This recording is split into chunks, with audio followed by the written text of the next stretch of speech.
Hello everyone and welcome back to your piano lesson.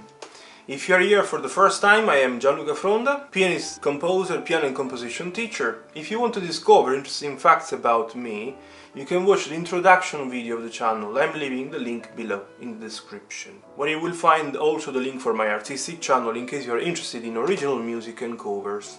Going back to the Piano Lessons to Go channel, don't forget to subscribe and to share also with your friends if there is anybody that is interested in piano music. Let me know also about yourself, when you started studying, your experience. Now time to go to our lesson.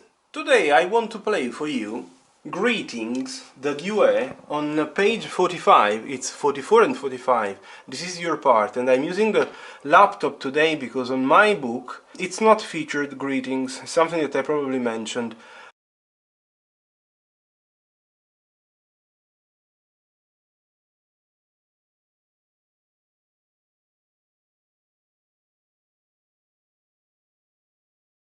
I have decided also to skip for now the prelude that is on pages 42 and 43, because I will definitely publish next week and there is a surprise that probably maybe will make everybody happy. I hope so. So for now, today I'm going to play for you Greetings, this duet. I play first of all your part and then I will play also my accompaniment.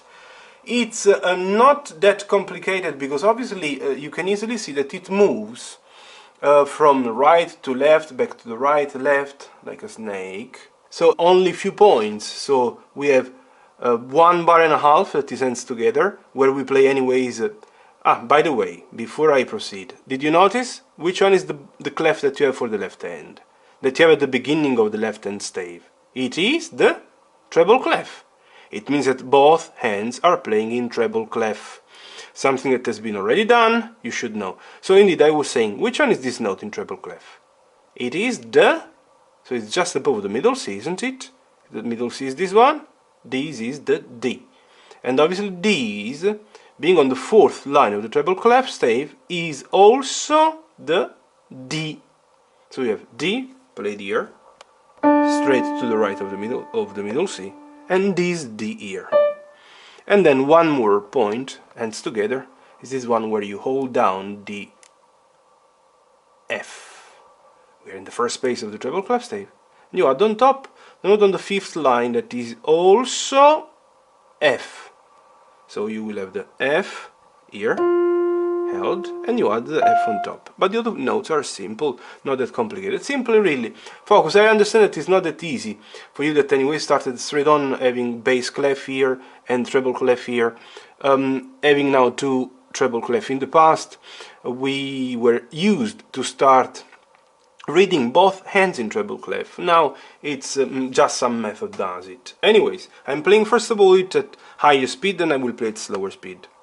1, 2, 3, 4.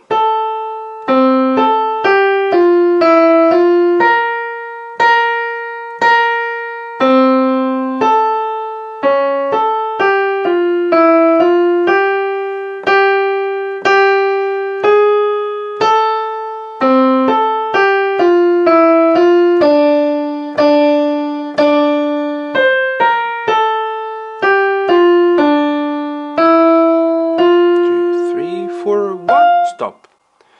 So at this stage I really think, and I hope that you have no problems at all understanding the sharpened notes. Like this one, it is a C sharp, this one is a G sharp.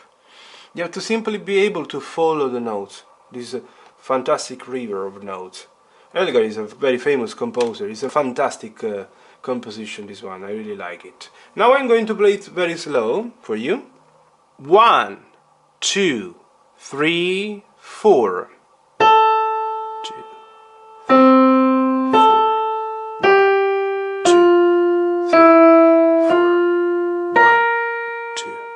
3,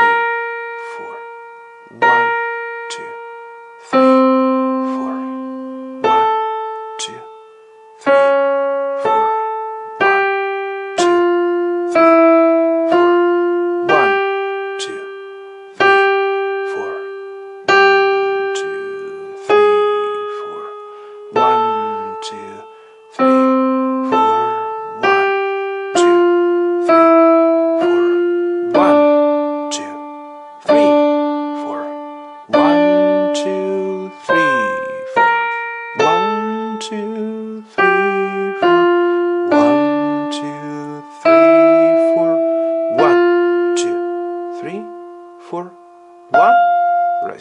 and stop. One thing to clarify is that in general the position of the right hand, for example, here is quite stable. Mind this change of hand position could definitely help you reaching then easily the D at the end, because you have A first of all with the fourth and then with the third. Mind these changes of hand position. If you place the third on the A, you will definitely reach easily the D then with the little finger. If you keep the fourth, you will have 4-3-2, and then you have to stretch a little bit too much. I know that there is the rest sign here. Anyways, you can shift, but it's a way to prepare simply the position, and indeed from ear to ear, from this position to this one, and in this way you simply stretch a little bit and you reach the D.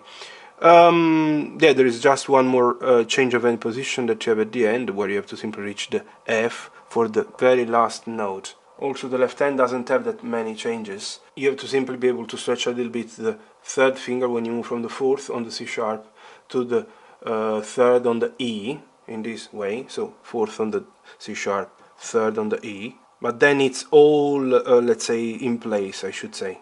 Yes, indeed, simply remember to bring back the fourth from the C sharp to the D that you will have here, but something that is definitely normal, nothing to be worried about. Now, as mentioned, it's time to play the accompaniment. Since it is a duet means that you play with your teacher, yeah? So I am going to play it at 76 beats per minute, 76 BPM.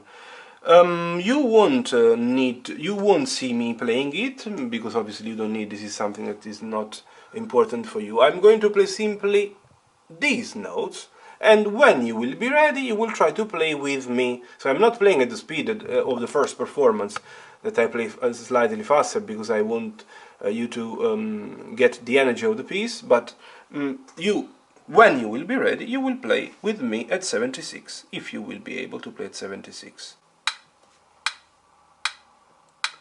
1, 2, 3, 4.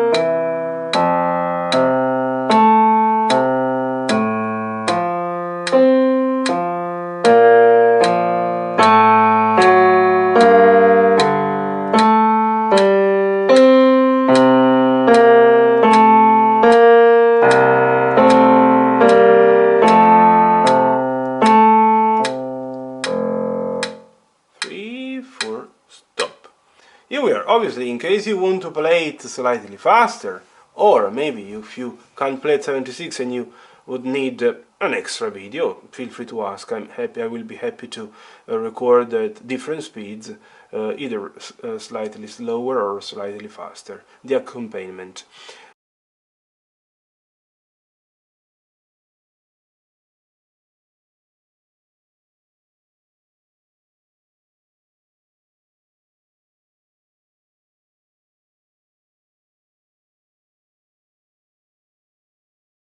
I don't think that there is any need of explaining anything else today.